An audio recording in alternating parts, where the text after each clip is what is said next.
Hal ini tentunya bukan pertama kali serangan tersebut terjadi, tapi sebelumnya di tahun 2017 Mas Novel Baswedan juga merupakan salah satu korban dari penyerangan siram air keras, dan hari ini setelah 10 tahun hampir 10 tahun serangan tersebut dilakukan, lagi-lagi Wakil Koordinator Kontras pada akhirnya menjadi korban dari penyerangan dari orang tidak dikenal ini. Dan untuk itu beberapa tim dari koalisi masyarakat sipil yang sudah hadir di sini akan menyampaikan beberapa menyampaikan bagaimana pendapat juga solidaritas, dan termasuk juga bagaimana situasi ini tentunya sangat berpengaruh bagi kehidupan berdemokrasi kita ke depannya, khususnya untuk keamanan masyarakat sipil. Untuk itu tidak berlama-lama lagi, mungkin untuk pertama-tama saya ingin memberikan kesempatan sebagai pengantar, sedikit pengantar dari Koordinator Kontras di Mas Badrus Aniar. Dan tempat silakan. Terima kasih Bapak Kadia yang berhormat. Assalamualaikum warahmatullahi wabarakatuh. Selamat sore, selamat sejahtera untuk kita semua kawan-kawan.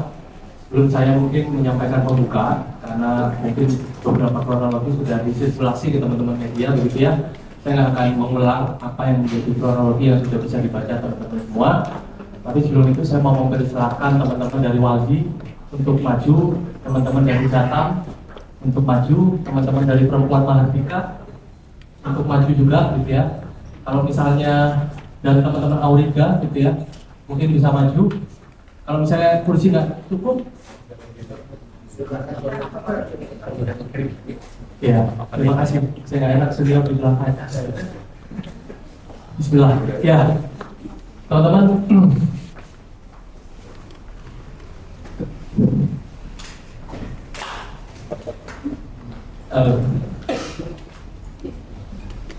Wadid. Ayo Mas Dim. Wadid. Wadid. Hidup korban. Jangan diam. Jangan diam. Ya, terima kasih. Terima kasih. Gak ada kalimat yang bisa saya sampaikan kepada teman-teman semua, baik pada teman-teman solidaritas, para tokoh, senior NGO, dan juga semua kawan-kawan yang terus mengiringi langkah memperjuangkan HAM dan demokrasi, dan teman-teman media sebagai pionir demokrasi, gitu ya. Ini bukan lagi kalangan teman-teman. Ini para bahaya. Di bulan yang suci ini dinodai dengan sebuah tindakan yang menurut saya, menurut kami di Kontras, adalah sebuah kondisi yang sangat-sangat brutal, kondisi yang sangat-sangat buruk, kondisi yang sangat-sangat zalim. Saya nggak akan panjang, gitu ya, karena mungkin saya akan memberikan semua kesempatan untuk kawan-kawan semua yang ada di depan. Tapi yang jelas, saya bersaksi, kami semua di Kontras bersaksi, gitu ya.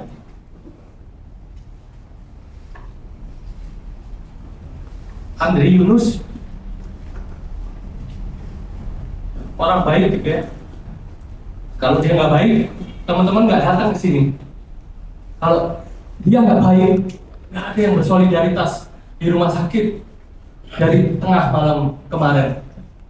Kalau dia bukan orang baik, dia tidak pernah atau dia pasti akan lelah memperjuangkan situasi yang sulit hari ini, rezim yang sulit hari ini. Jadi kami di Kontras bersaksi bahwa Andri Yunus itu adalah orang yang baik. Dan saya perlu tekankan, gitu ya teman-teman ya, kerja-kerja Kontras sudah melintang 28 tahun. 20 Maret nanti kita berusia 28 tahun. Tahun lalu kado Kontras adalah revisi Undang-Undang TNI. Tahun ini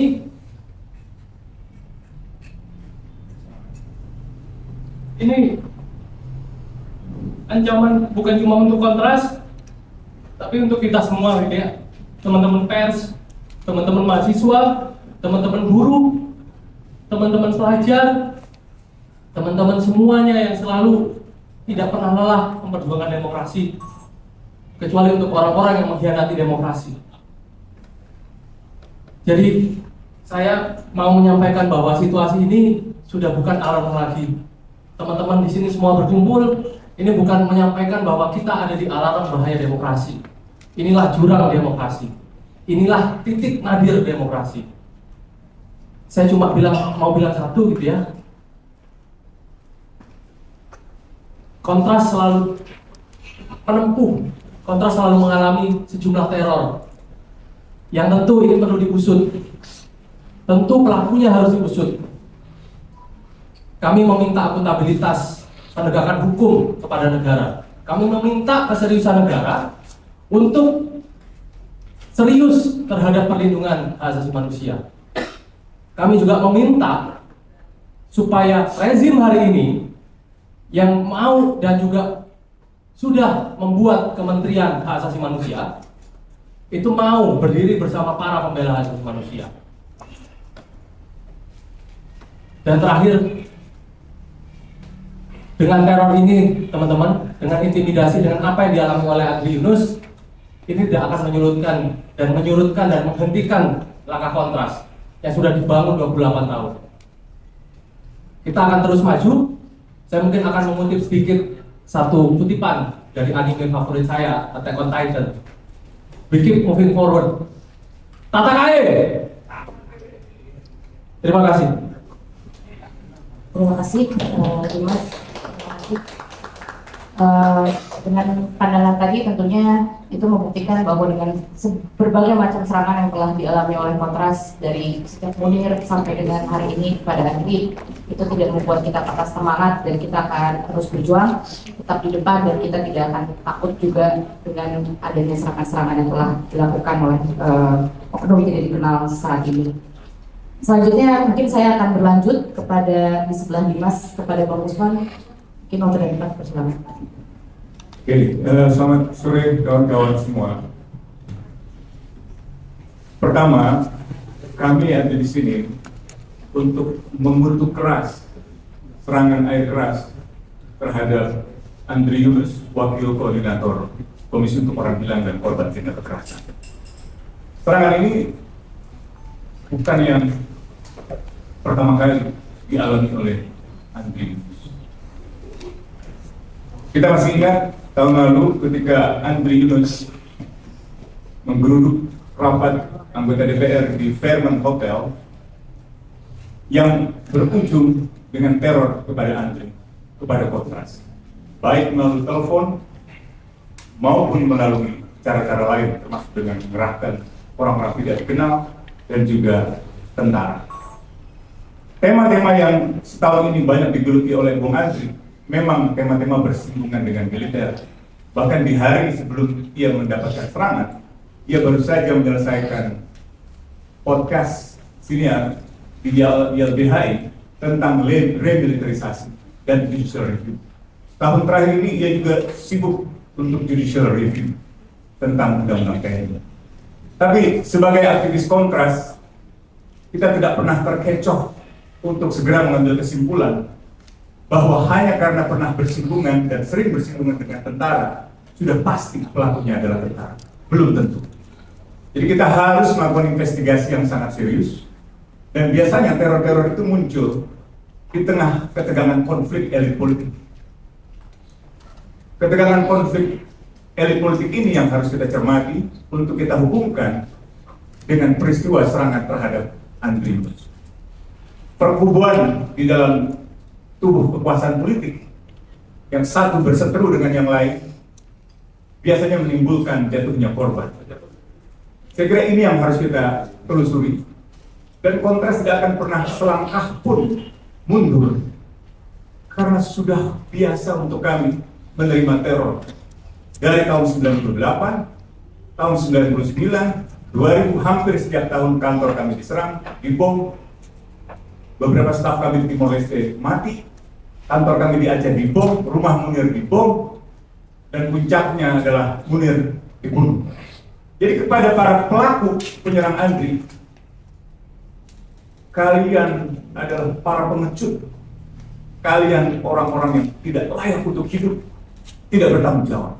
Dan jangan pernah berpikir bahwa kami akan pernah mundur selangkah pun atas serangan ini. Rasa takut itu sudah kami kubur dalam-dalam, dan hanya kami munculkan di dalam doa keheningan malam. Tidak ada satupun yang kami takutkan di dunia ini kecuali semesta alam.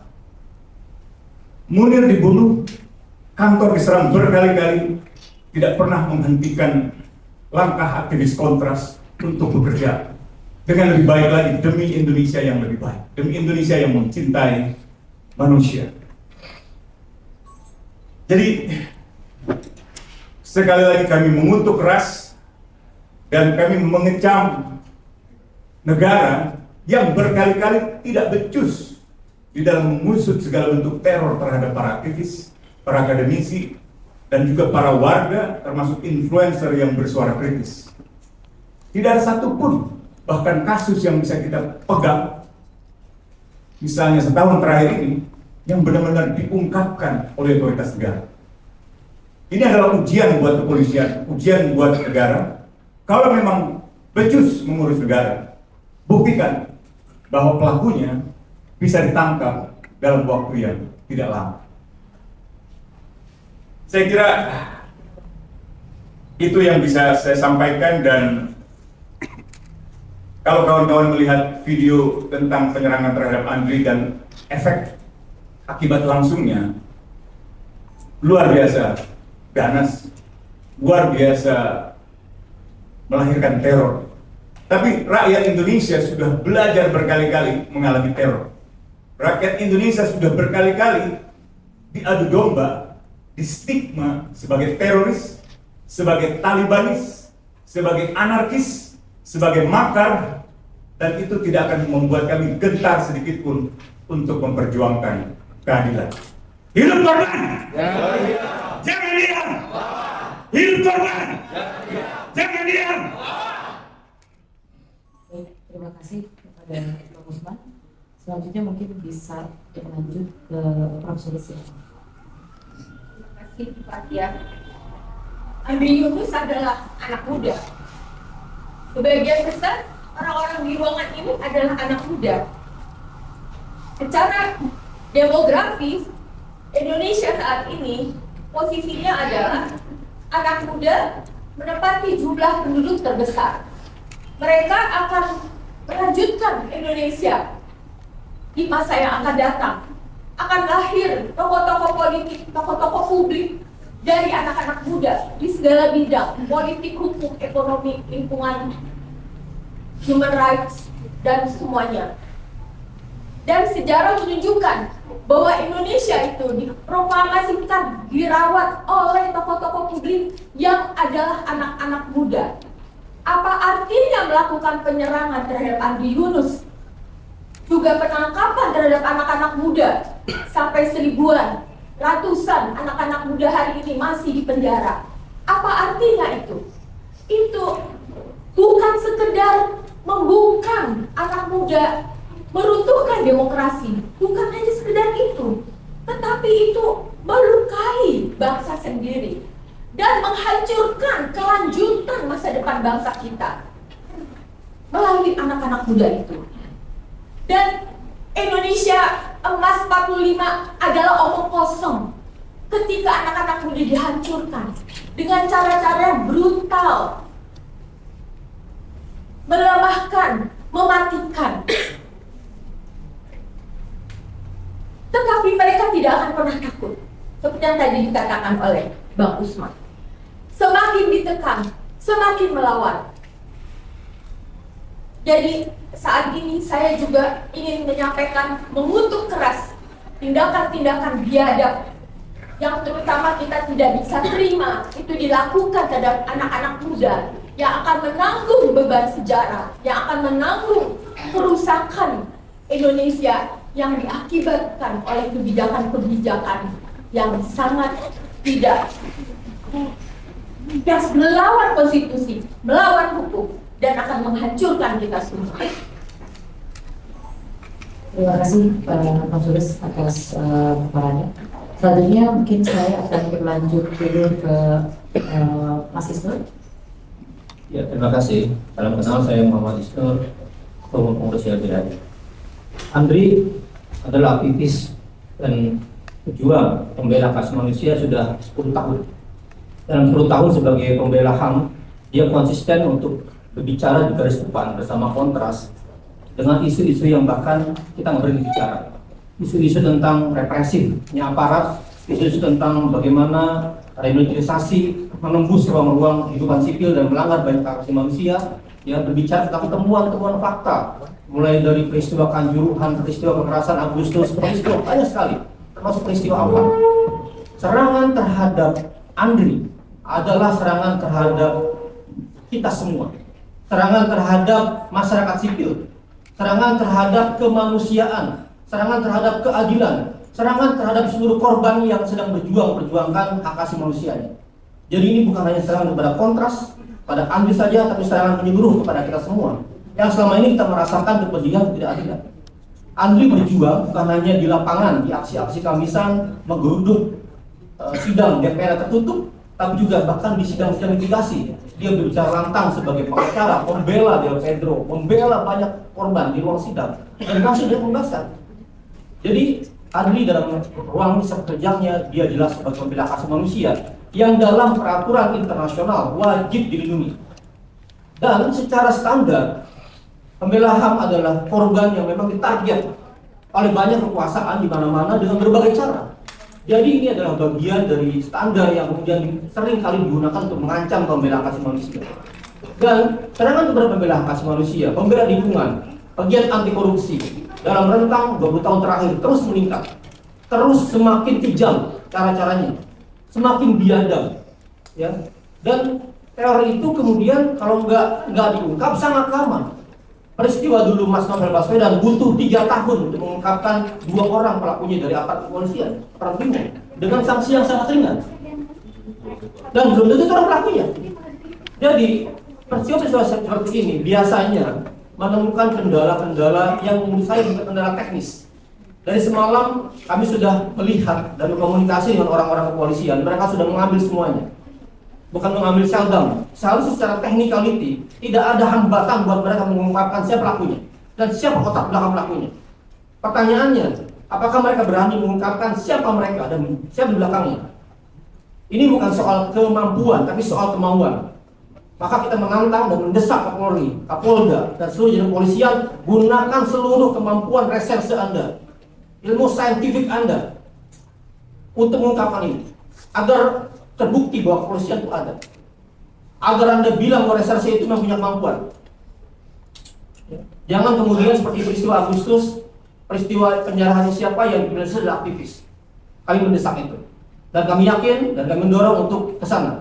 Dan di masyarakat sipil, kami pun membentuk tim investigasi sendiri. Kami tidak percaya sepenuhnya peristiwa Agustus, bagaimana pengungkapannya diungkap secara terbuka oleh Komite Pencari Fakta yang independen.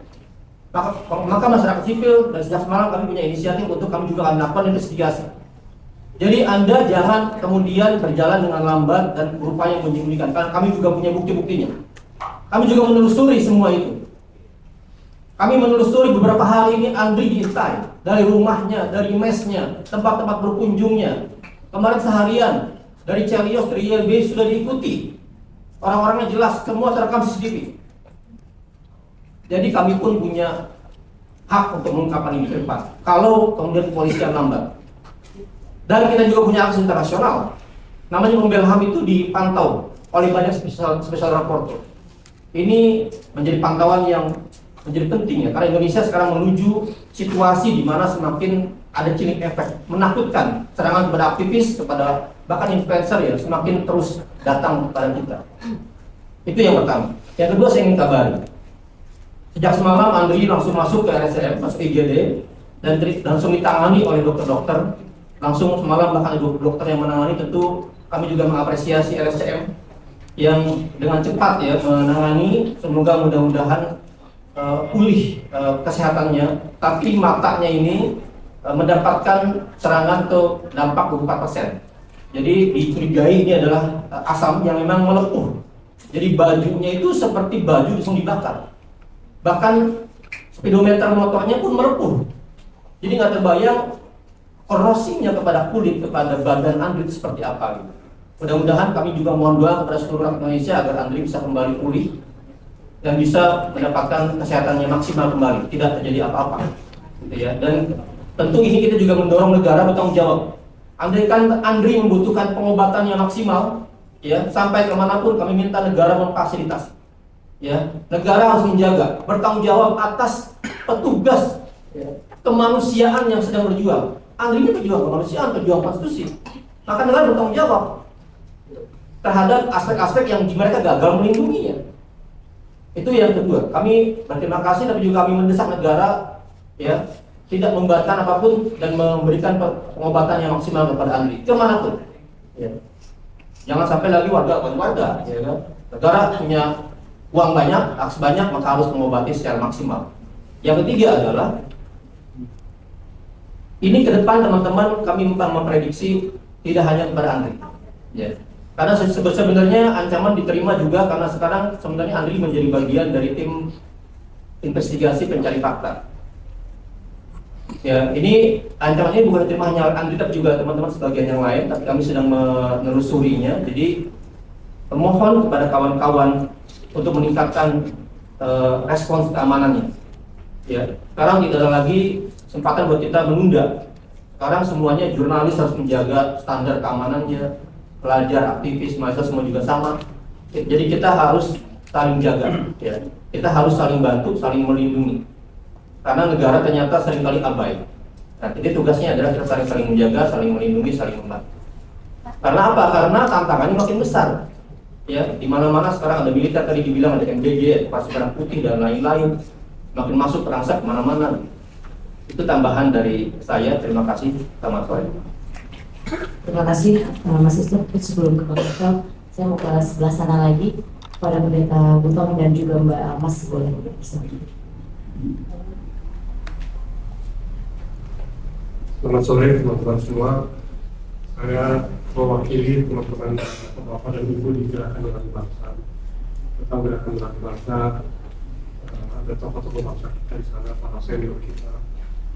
Semua sangat terkejut di suasana orang sedang menjalankan ibadah puasa ini menodai dan suci orang kita. Dan karena situasi tidak ada yang bisa hadir, saya bisa hadir mewakili teman-teman Gerakan Nurani Bangsa. Kami sangat prihatin dengan keadaan ini karena ini berulang lagi. Ini bukan peristiwa pertama, kedua, ketiga, tapi telah berkali-kali di mana para pegiat HAM oleh ancaman yang luar biasa, teror seperti ini. Dan kami mengungkapkan keprihatinan yang sangat mendalam, terutama kepada saudara Andri. Saudara Andri dikenal sangat baik oleh para senior di Gerakan Nurani Bangsa, sebagai tokoh pejuang yang baik dan yang tidak kenal lelah dalam menunjukkan perjuangannya sebagai wujud kecintaannya kepada masyarakat dan bangsa kita. Karena seperti kata Isnur tadi, bahwa ini adalah teror kepada kita semua, bukan hanya kepada Andri, bukan hanya kepada kontras, tapi kepada seluruh masyarakat dan bangsa Indonesia yang cinta negeri ini dan ingin negeri ini dikelola dengan baik. Dan oleh karenanya kami dari Gerakan Nurani Bangsa menuntut kepada aparat kepolisian untuk mengusut tuntas kasus ini dan tidak ada impunitas bagaimana dialami oleh saudara Novel di waktu yang lalu. Para pelaku dihukum dengan ringan. Ini harus ada pembelajaran supaya jerat terhadap pengancaman seperti ini. Dalam kerangka ini, Gerakan Nurani Bangsa juga meminta perhatian khusus dari Bapak Presiden Prabowo untuk memastikan bahwa seluruh elemen bangsa mendapat perlindungan, dan terutama mereka yang menyuarakan suara hatinya, suara nuraninya, kritiknya terhadap negeri. Kritik tidak harus dipandang sebagai permusuhan. Kritik ini adalah bentuk cinta kasih yang ingin memperbaiki negeri ini, yang ingin memperbaiki pengelolaan negeri kita tercinta ini. Dan oleh karena kita menuntut kepada pemerintah melalui Bapak Presiden untuk memberikan jaminan penuh atas pemutusan kasus ini secara tuntas. Negara harus menjamin supaya peristiwa yang sama tidak berulang lagi. Dan sangat sekali lagi perlu kita tekankan kepada negara agar tidak berulang lagi. Dan pada saat yang sama kami juga meminta kepada kita semua untuk berhati-hati, dan terutama kepada teman-teman pejuang HAM, pegiat HAM semuanya, untuk tidak menyerah dan tidak mundur pada kasus ini. Kasus ini kiranya mempersatukan kita semua untuk lebih sungguh lagi berjuang bersama demi tegaknya hukum demi tegaknya hak asasi manusia di negeri kita tercinta. Gerakan Melayani Bangsa mendukung sepenuhnya upaya masyarakat sipil untuk melakukan investigasi independen terkait kasus ini. Sekali lagi, ini perlu mendapat perhatian kita bersama, doa kita bersama seluruh masyarakat dan bangsa Indonesia. Karena ini adalah teror kepada kita semua. Mudah-mudahan kita tidak ada yang menyerah dengan kita. Terima kasih. Selamat sore rekan-rekan, salam kenal, saya Alma Syafrina dari Indonesia Corruption Watch. ICW tentu ikut mengecam dan mengutuk keras apa yang terjadi terhadap saudara kami, Andri. Kontras bagi ICW adalah saudara. Kami lahir, organisasi ini lahir di gedung ini untuk memastikan negara berjalan maju, tidak berhenti pada capaian reformasi keluar dari cengkraman Orde Baru. Dan Andri adalah kawan kami, saudara kami, mulai dari ruang-ruang diskusi, melakukan pelaporan kasus, melakukan advokasi di berbagai isu. Sehingga bagi ICW serangan yang terjadi kepada Andri ini bukan hanya serangan terhadap individu atau terhadap peneliti kontras yang berani, tetapi juga gerakan masyarakat sipil, pukulan bagi kami di masyarakat sipil. Ini adalah teror kita bersama. Yang kedua, agaknya benar apa yang disampaikan oleh tim Komisi Pencari Fakta yang beberapa minggu lalu, sekitar 1 bulan lalu, mempublikasikan temuannya di mana Andri menjadi salah satu tim peneliti bahwa sedang terjadi pembungkaman orang muda terbesar pasca reformasi, dan ternyata itu terus berlanjut, bahkan eskalasinya terus meningkat dari gugatan hukum, dari teror digital, dan sekarang teror fisik. Meskipun tadi disampaikan bahwa belum jelas siapa pelaku atau motifnya, kita patut mencurigai atau patut menduga ini berkaitan dengan kerja-kerja Andri dan kerja-kerja kontras, sehingga patut diwaspadai bersama bahwa ini bukan hanya serangan terhadap individu. Yang terakhir, bagi kami juga ini bukan hanya ujian atau tantangan terhadap masyarakat sipil, bukan hanya upaya pembungkaman terhadap masyarakat sipil, tetapi juga tantangan terhadap negara untuk menunjukkan perannya, tanggung jawabnya, bahwa negara mampu melindungi warganya, terlebih melindungi orang yang selama ini dikenal sebagai pembela HAM, yang hari ini juga ikut menjadi korban. Kami adalah gerakan yang lahir dari rasa cinta luar biasa kepada negara dan kemanusiaan, dan tentu tidak akan mundur karena ditekan, dan semoga ini akan memperkuat solidaritas kita karena kita sedang menghadapi rezim yang entah wajahnya seperti apa begitu ya, tetapi ancamannya begitu nyata. Yang terakhir sekali, tadi ada titipan informasi dari Dimas bahwa operasi Andri sudah selesai dan berjalan lancar.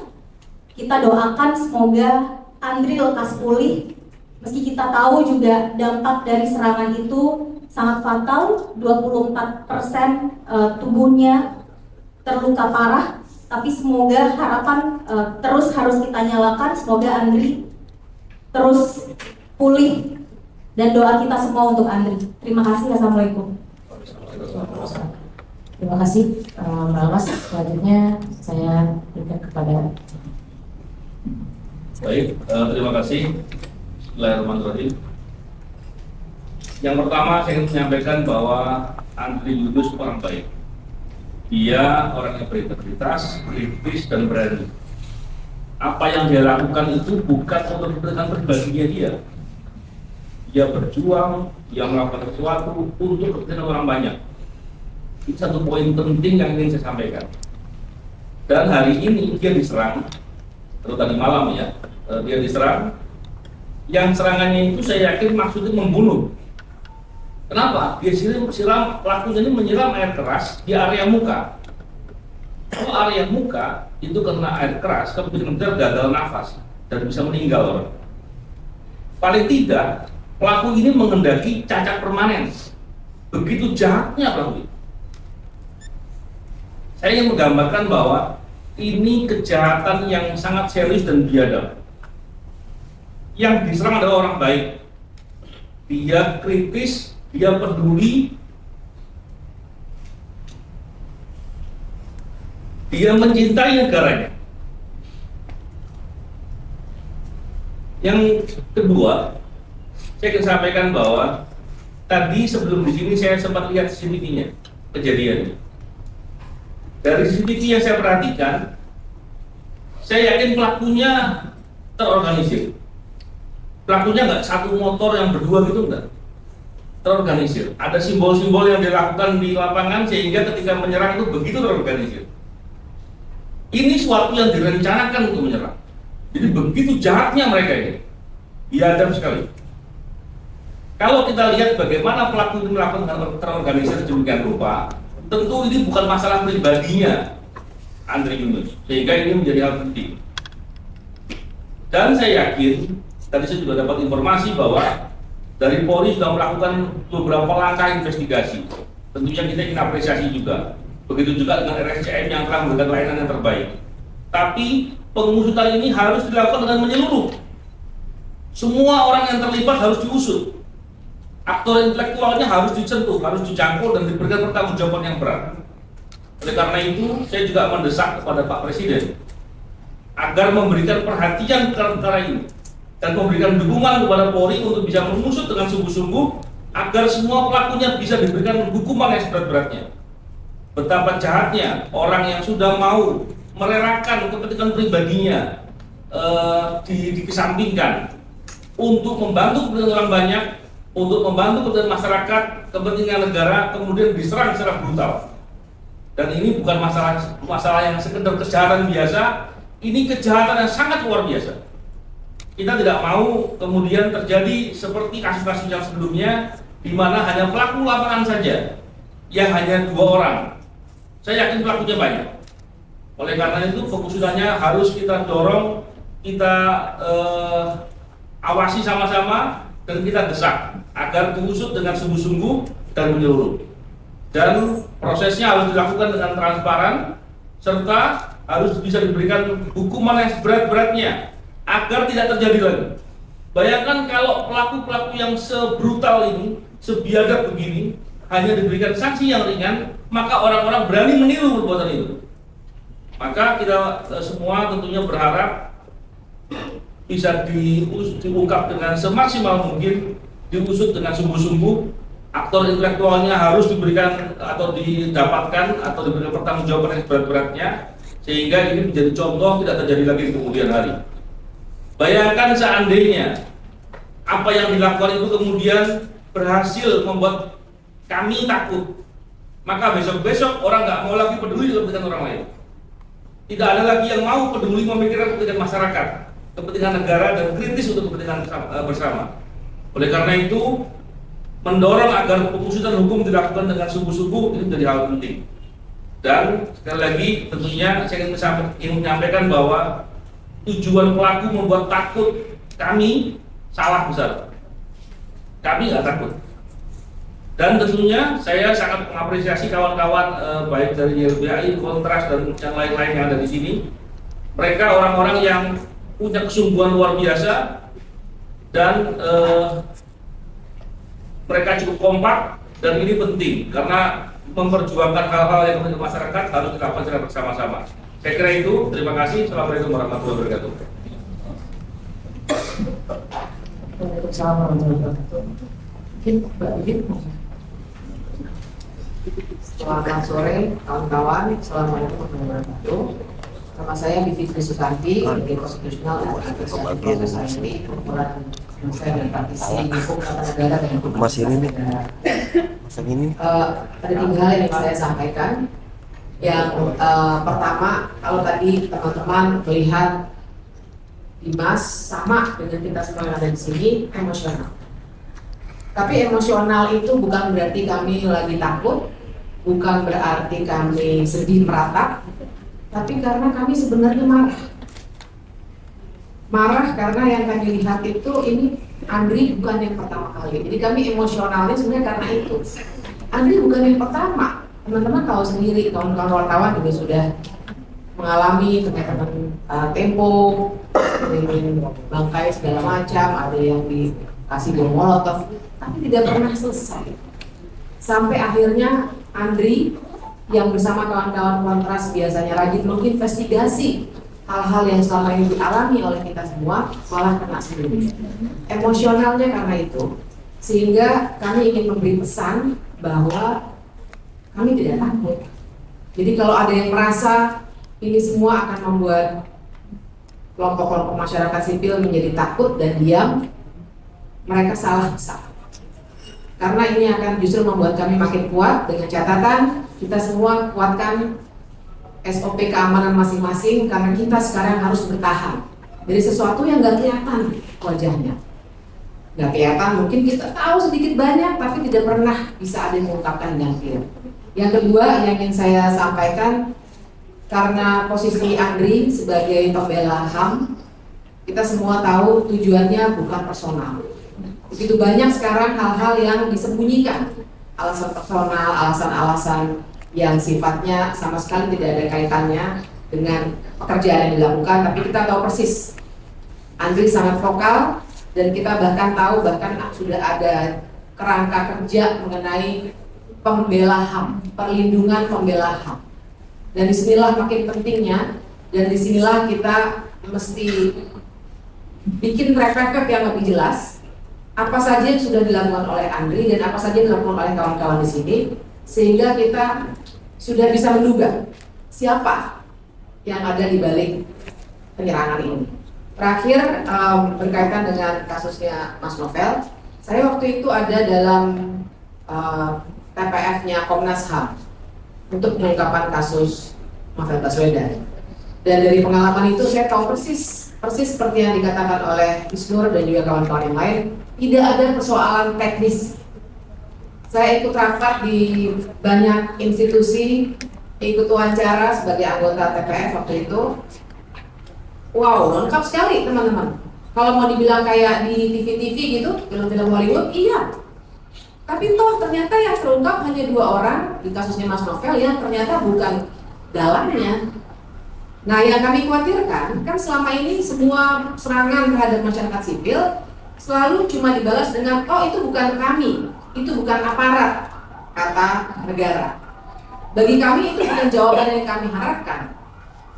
Buktikan kalau itu bukan aparat negara yang melakukan dengan menginvestigasi tuntas. Jadi siapa? Jadi terang. Kalau dikatakan kami sekedar menuduh, ya sekalian kalau itu investigasi dengan terang. Siapa sebenarnya di balik ini?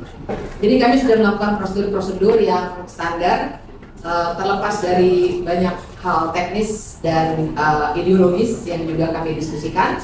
Tapi tentu saja kami berharap justru kami mau menuntut pemerintah, semua aparat negara untuk membuktikan kalau memang katanya silakan gunakan jalur-jalur hukum, kalau memang ada klaim bahwa ini bukan pekerjaan alat-alat yang terkait dengan negara, kalau begitu tuntaskan setransparan mungkin. Jadi kita semua juga bisa berdiri di atas pijakan yang sama. Nah itu Mbak Fatian, terima kasih. Assalamualaikum warahmatullahi wabarakatuh. Untuk warahmatullahi wabarakatuh, terima kasih Mbak Bibi. Mungkin sebelum kita masuk ke bukti CCTV yang sudah kami laporkan juga melalui laporan kepolisian ke Polres Jakarta Pusat yang tadi sudah juga dilakukan oleh kawan-kawan di RSCM.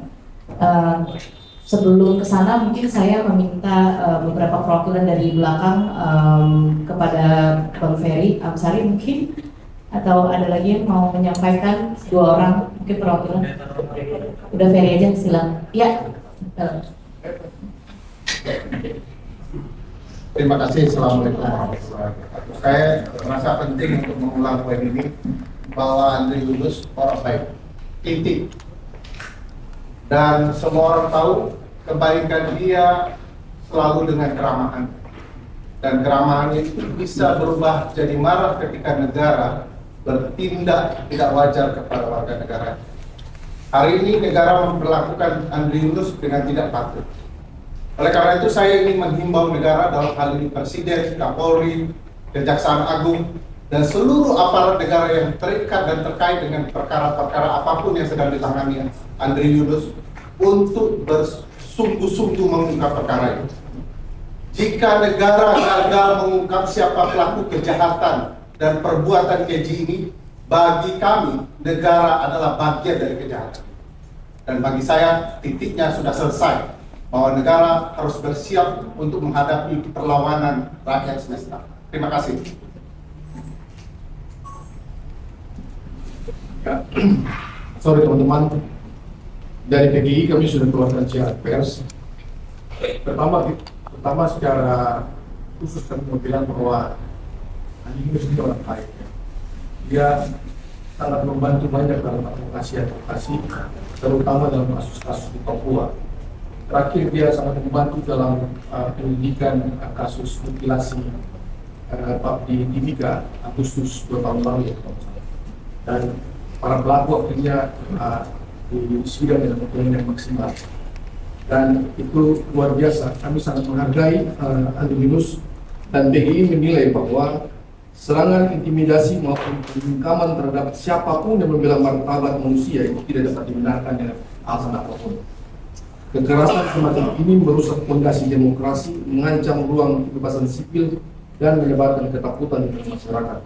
PGI meminta pemerintah menegakkan kewajibannya untuk memastikan bahwa setiap warga memiliki hak untuk bersuara dan menyampaikan kebenaran tanpa rasa takut diteror atau diintimidasi. Sehubungan dengan itu, PGI mendesak Presiden untuk memerintahkan Kepala Kepolisian Negara Republik Indonesia agar mengusut tuntas peristiwa ini secara transparan, cepat, dan akuntabel, tanpa pengecualian dan tanpa intervensi pihak manapun. PGI juga mendesak pemerintah untuk menegakkan hukum dan memastikan langkah-langkah pencegahan yang efektif agar kekerasan serupa tidak terulang lagi di masa mendatang. PGI meminta pemerintah menjamin perlindungan bagi para pegiat HAM termasuk saksi dan keluarga korban, serta pemulihan menyeluruh terhadap korban agar dia dapat melanjutkan kerja kemanusiaan tanpa ancaman. Ini serius bertanya. Terima kasih.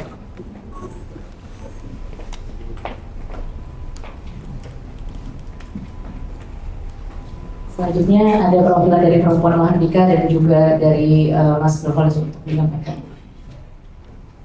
Oke, salam kenal, aku Afifa dari Perempuan Mahardika. Jadi kami dari Gerakan Perempuan, bagian dari masyarakat sipil, sangat mengecam segala tindakan brutal, tindakan kekerasan terhadap kawan kami. Andri adalah kawan kami, tidak hanya di konsolidasi ataupun gerakan-gerakan di aksi dan lain-lainnya, tapi juga di keseharian. Andri sangat mendukung gerakan-gerakan perempuan.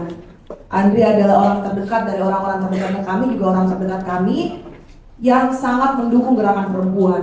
Dan kami yakin segala bentuk kekerasan yang dilakukan pada Andri hari ini sebagai pembela HAM itu juga merupakan ancaman bagi pembela HAM, termasuk pembela hak perempuan itu sendiri. Jadi kami bersolidaritas bersama Andri, dan kami mengutuk keras, dan kami meminta negara mengusut tuntas dan memberikan perlindungan kepada seluruh pembela HAM, termasuk pembela perempuan di negara kita ini.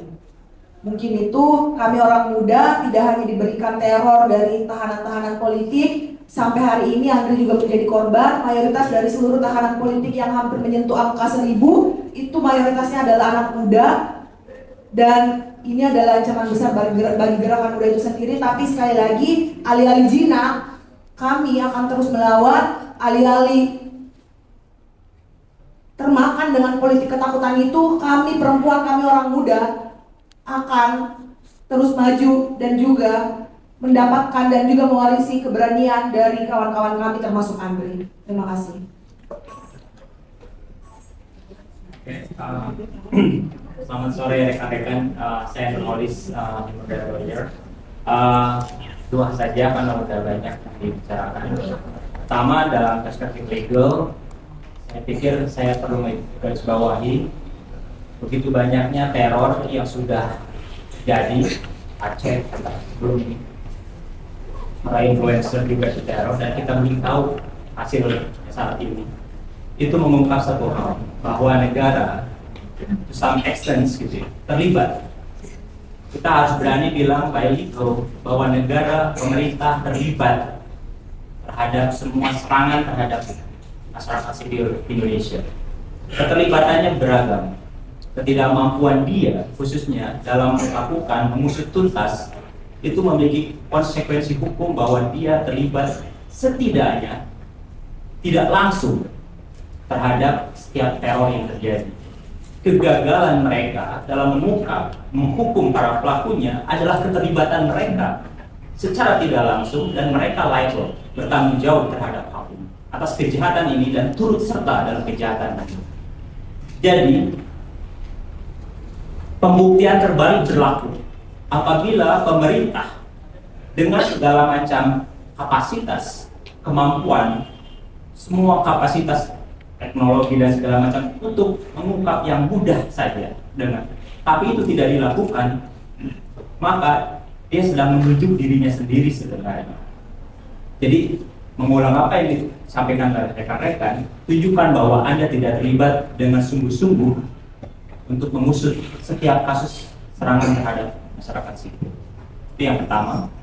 Yang kedua, setiap kali serangan kita berdiri di sini sebenarnya mengasih pesan bahwa masyarakat sipil selalu resilient. Kita selalu kuat. Semakin kita diserang, nggak akan pernah. Justru kami mencium sebaliknya. Kami mencium saat ini ada ketakutan yang luar biasa di pemerintahan, di rejim ini. Ketakutan yang melebihi ketakutan siaga 1. Kayak gitu. Yang karena itu mereka berusaha menutupi ketakutannya dengan cara yang sangat-sangat tadi dibilang apa? Ngecut. Kayak gitu. Jadi percuma aja mereka kemudian menteror seperti ini, karena kita justru akan semakin kuat dan Anda akan semakin kelihatan rejim ini justru mengekspos ketakutannya terhadap masyarakat sipil. Karena mereka sadar mereka nggak ada berjalan di dalam kebenaran, ada yang salah dalam tatanan pemerintahan ini, ada ketegangan di mana-mana, dan itu sudah kita lihat sejak Agustus kemarin. Itu saja dari saya, terima kasih. Sedikit saja teman-teman. Assalamualaikum warahmatullahi wabarakatuh.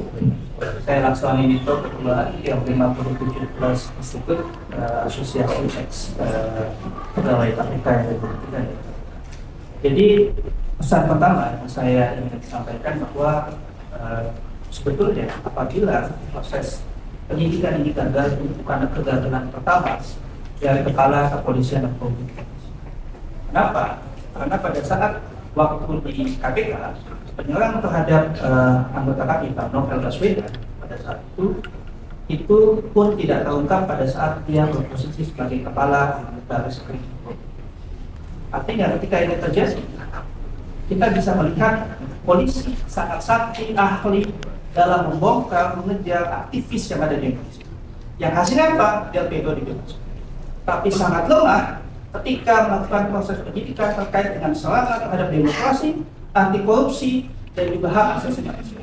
Sampai hari ini tidak jelas siapa yang mengirimkan ancaman kepala babi kepada para jurnalis. Sampai hari ini tidak jelas semua yang terkait dengan ancaman-ancaman yang diberikan kepada aktivis. Sampai hari ini tidak jelas siapa pelaku itu penyerangan terhadap Novel Baswedan, dan sampai hari ini juga saya tidak yakin akan ada keputusan yang jelas, ada sesuatu yang clear siapa yang menyerang Andre. Jadi jangan sampai ini menjadi kegagalan sekian kalinya kepala kepolisian Republik Indonesia dalam menginvestigasi kasus ini. Itu. Terima kasih. Terima kasih kepada rekan-rekan masyarakat sipil yang sudah bersolidaritas dan kawan-kawan media. Mungkin sebelum menutup, ada video yang telah kita laporkan juga kepada kepolisian.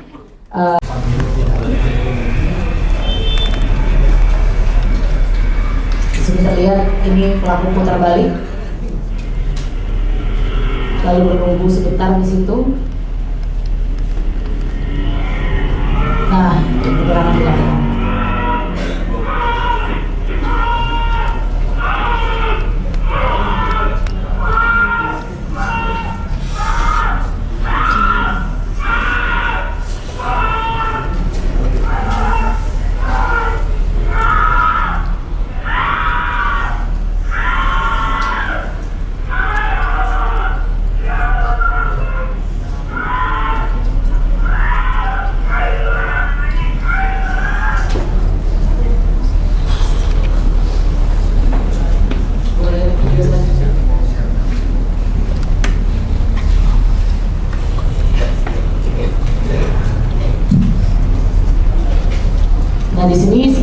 terlihat bahwa jalanan cukup ramai sebetulnya, tapi nanti tiba-tiba jalanan terlihat sepi sama sekali, bahkan tidak ada motor sama sekali setelah penyerangan dilakukan.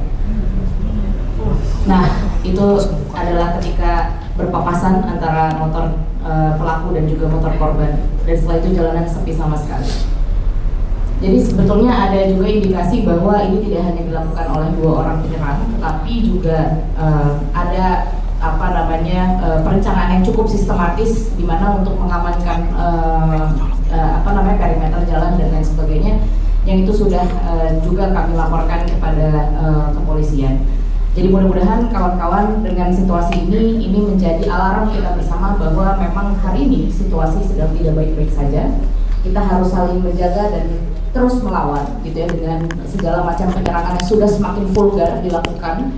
Dan ini tidak lagi hanya sebatas mengancam kita dengan legalisme autokratis, tapi juga mengancam fisik dan keselamatan kita, di mana kita yang mencintai negara ini dengan mengkritik, dengan terus memperjuangkan keadilan dan hak asasi manusia, malah diserang oleh orang yang tidak dikenal. Dan jika memang polisi mau membantu kita dan mau menguak siapa sebetulnya pelakunya sampai dengan dalam-dalamnya, maka lakukanlah dan janganlah menjadi pengecut. Dan kami tidak akan bisa tunduk, kami tidak akan pernah turun, kami tidak akan pernah mundur. Apapun yang dilakukan oleh orang-orang ini yang telah menyerang kami dengan arsenik, dengan air keras, kami tidak akan pernah bisa mati karena air keras dan arsenik tersebut. Jadi kita akan terus melawan, kita akan terus berada di garda depan dalam menuntut keadilan dan demokrasi di Indonesia untuk menjadi lebih baik. Terima kasih sekali lagi kepada rekan-rekan media.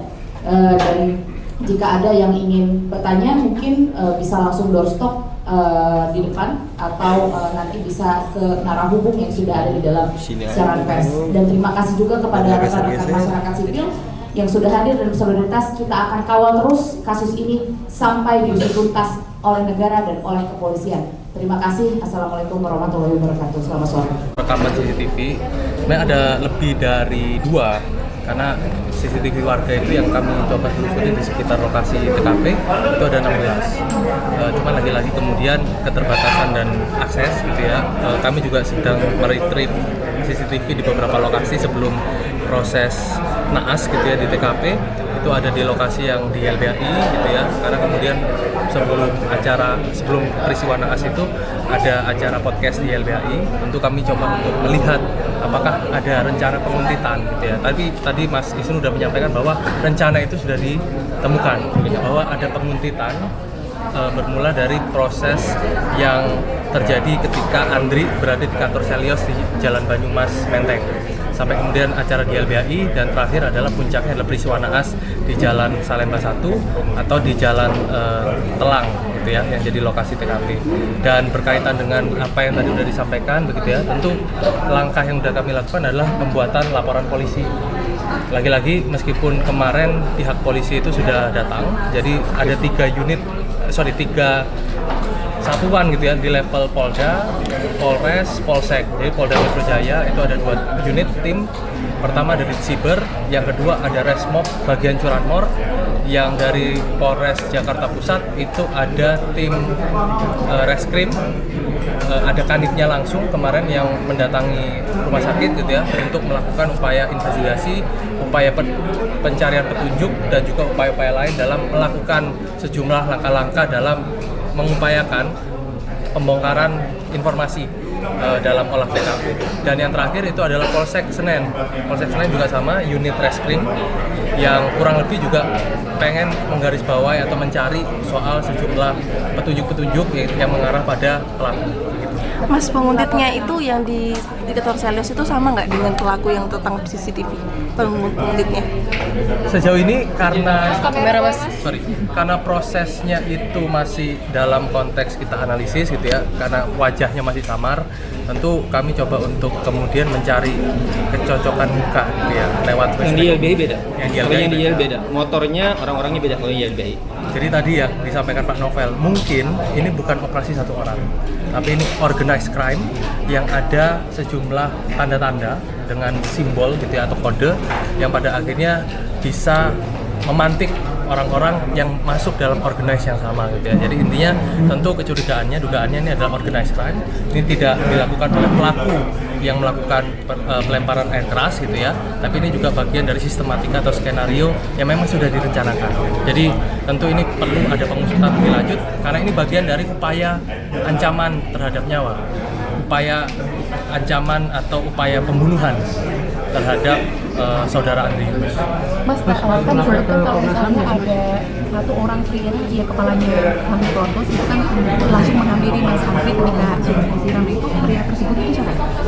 Jadi kalau informasi itu kami dapatkan dari keterangan Andri. Jadi Andri sebelum kemudian masuk dalam ruang disinfektan, itu dia menyampaikan gitu ya, rekaman yang mungkin nanti saya bisa sampaikan juga ke teman-teman, rekaman suaranya Andri yang membantu kami sebenarnya ketika kemarin masih buta sama kronologis. Jadi Andri membantu kami menceritakan, dia menyampaikan bahwa ketika kemudian ada penyerangan air keras, lalu kemudian dia menjatuhkan diri, lalu ada warga yang menolong gitu ya. Dalam kerumunan warga itu ada yang nyeletuk, ini orang kontras, ini orang LBH gitu ya. Yang kami juga sebenarnya masih cari tahu gitu ya, ini siapa? Karena masih belum ada petunjuk sampai di level situ. Mas, untuk kondisi Andri Yunus sendiri untuk saat ini seperti apa Mas? Mungkin sudah melakukan tindakan apa dari RCM dan juga apakah sudah ada kerusakan yang terjadi kepada Andri Yunus? Mungkin dari fisiknya atau apa bisa dicek? Ya. Secara awal mungkin karena belum ada diagnosa lebih lanjut gitu ya, seperti yang tadi disampaikan Mas Isnur, kami mengapresiasi RCM, sudah ada 22 dokter dengan spesialisasi 6 kategori gitu ya, dokter mata, dokter saraf, dokter THT, dokter kulit, dokter organ dalam, pernapasan, sama dokter forensik gitu ya, yang sebenarnya coba untuk melihat bagaimana efek dari korosi zat asam. Tapi secara garis besar, diagnosa primernya seperti yang tadi disampaikan 24% luka bakar di bagian kanan tubuhnya mulai dari kepala sampai bagian badan itu mengalami luka bakar yang serius. Lalu yang paling memprihatinkan tentu bagian matanya.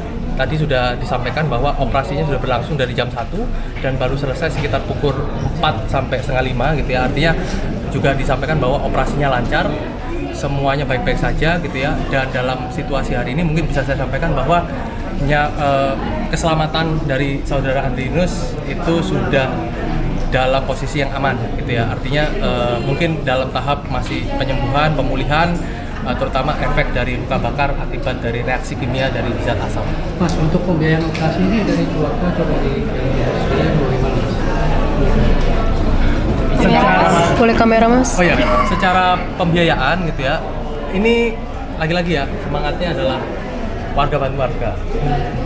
Meskipun kami juga sudah menyampaikan atau sudah berkoordinasi dengan Lembaga Perlindungan Saksi dan Korban, karena dalam konteks hari ini Andri Yunus adalah korban dari sebuah sistematika kejahatan, tindak pidana, atau bahkan mungkin ini adalah dugaan pelanggaran hak asasi manusia karena berkaitan juga dengan upaya-upaya untuk mencerabut hak hidup seseorang gitu ya, terutama sekali karena identitasnya adalah sebagai pembela HAM. Jadi kami sudah berkoordinasi sama LPSK, Lembaga Perlindungan Saksi dan Korban, untuk mengupayakan sejumlah hal-hal lain yang bisa menjadi hak dari korban kekerasan gitu ya, terutama dalam konteks ini adalah biaya kesehatan dan juga biaya proses penyembuhan. Mas, ada sebenarnya dilakukan ke Komnas HAM juga Mas? Secara formal belum, tapi Komisioner Komnas HAM, Ketua Komisioner Komnas HAM tadi sudah berkunjung ke rumah sakit gitu ya. Intinya juga menyampaikan duka cita dan berkomitmen untuk memberikan langkah serius dalam melakukan pengusutan, membantu pihak-pihak berwenang, terutama aparat penegak hukum melakukan pengusutan terhadap peristiwa dan juga membongkar siapa pelaku lapangan maupun pelaku intelektualnya gitu ya.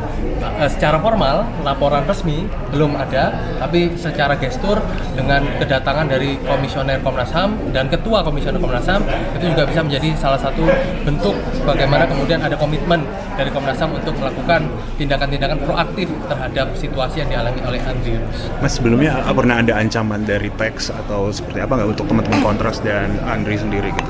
Kalau dari rentang waktu mungkin nanti berganti sama Mas Isnur gitu ya. Rentang waktu, ya kalau tadi yang disampaikan ini bagian dari salah satu konsekuensi kerja organisasi. Kalau teman-teman masih ingat tahun lalu di bulan yang sama, di momen yang sama bulan Ramadan ada sejumlah aksi-aksi penolakan revisi Undang-Undang TNI tadi juga disampaikan Andri juga terlibat dalam satu aksi yang itu juga memantik sejumlah aksi lainnya, respon lainnya dari masyarakat, dari orang muda terkait dengan upaya penolakan Undang-Undang TNI adalah melakukan aksi intervensi ketika rapat panja DPR di Hotel Fairmont.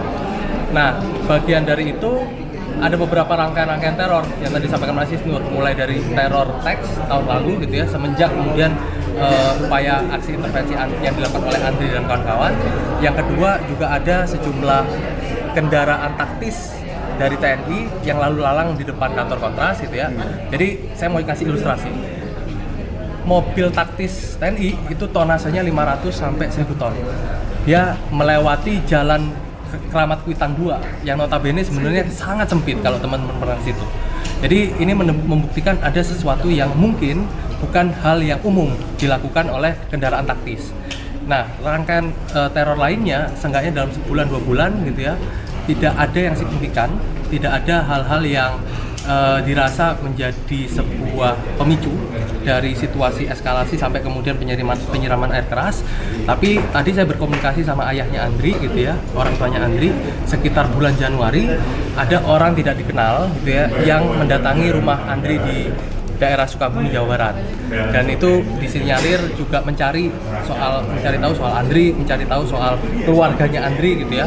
Dan ini juga bagian dari cerita yang baru saja disampaikan oleh orang tuanya Andri gitu ya. Dan ini mungkin saja berkaitan dengan relasi aktivitas yang dilakukan oleh Andri menjadi badan pekerja atau pembela HAM di Kontras. Kapan rumah itu didatangi Mas? Kapan? Sekitar 16 Januari. Jadi tadi saya sempat dikasih bukti CCTV gitu ya, saat ada orang tidak dikenal yang mengaku dari Jakarta berplat nomor D gitu ya, tapi plat nomornya kami saya lupa, tapi D. 16 Januari tangkapan layar yang ditunjukkan oleh asrama 3 hari yang lalu. Jadi 3 hari ini ada orang datang ke asrama Kontras memantau. Jadi dia di depan pintu asrama Kontras. Ketika didatangi dia pergi. Itu beberapa saksi melihat ada orang asing di sekitar Mas Kontras 3 hari yang lalu sampai 2 hari sebelum kejadian. Dengan ciri-ciri seperti apa Mas? Orang asing ciri-cirinya seperti apa gitu? Ya teman-teman saksi mengatakan itu bukan warga sekitar. Jadi bukan warga sekitar, bukan situ, dan ketika didatangi ditanya dia pergi langsung. Mas, ini mungkin selain Polri dan juga dari Komnas HAM, jadi selain ada lagi kah yang dari lembaga-lembaga atau kementerian-kementerian pemerintah yang ikut kontribusi untuk menangani kasus Andri Yunus ini?